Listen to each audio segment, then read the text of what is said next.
लेकिन आज हम लोग उसी फॉर्मूला को एकदम शॉर्ट एकदम आसान तरीका से हम लोग उसको समझेंगे और एकदम आराम से उसको लिख लेंगे। कैसे लिखेंगे ध्यान दीजिएगा। यहाँ x का मान लीजिए हमको वैल्यू निकालना है। पहले किसका निकालना है वैल्यू? x का। क्या करना है ऐसे देखिएगा, एक लाइन ऐसे खींच लीजिएगा आराम से। ठीक लीजिए, देखिए ये वाला है कांस्टेंट और यहाँ भी देखिए मेरे पास कांस्टेंट। इसको सबसे पहले लिख लेंगे यहाँ पर C1 और C2 लिख लिए।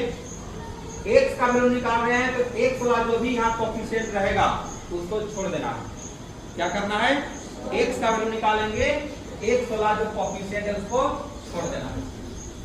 y वाला कोएफिशिएंट है उसको लिखना है, यानी कि यहाँ लिख लेंगे b1 और यहाँ लिख लेंगे b2 और इसको ऐसे आराम से बंद कर देंगे। आगे बात समझिए।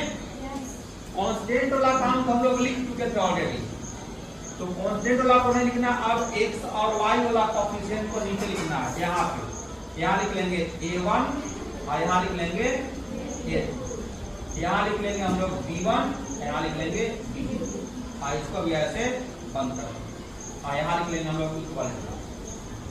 ऐसे चलेंगे हम लोग गुना पर ऐसे, तो c1 इंटू b2 यहाँ लिख लेंगे हम लोग क्या चीज c1 इंटू b2 फॉर्मूला में माइनस।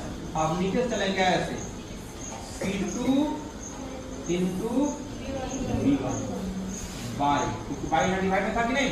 अब यहाँ से यहाँ भी ऐसे चलेंगे हम लोग ऐसे a1 b2 लिखेंगे हम लोग a1 b2 फॉर्मूला है माइनस और यहाँ चलेंगे फिर हम लोग b2 अपने a2 b1।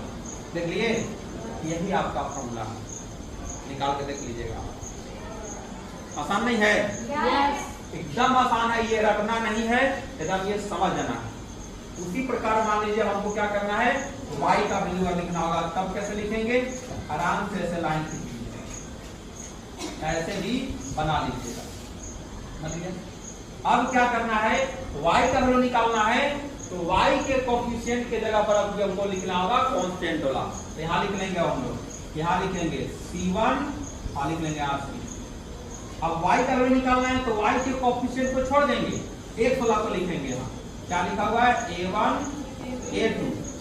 अब नीचे में हम लोग को x और y का लिखना है, यानी कि a1 a2 b1 b2 ऐसे बात करना। अब यहाँ लिखेंगे, फिर वैसे काम करेंगे यहाँ से ऐसे a1 c2 यहाँ लिखेंगे a1 c2 फॉर्मूला माइनस और चलेंगे यहाँ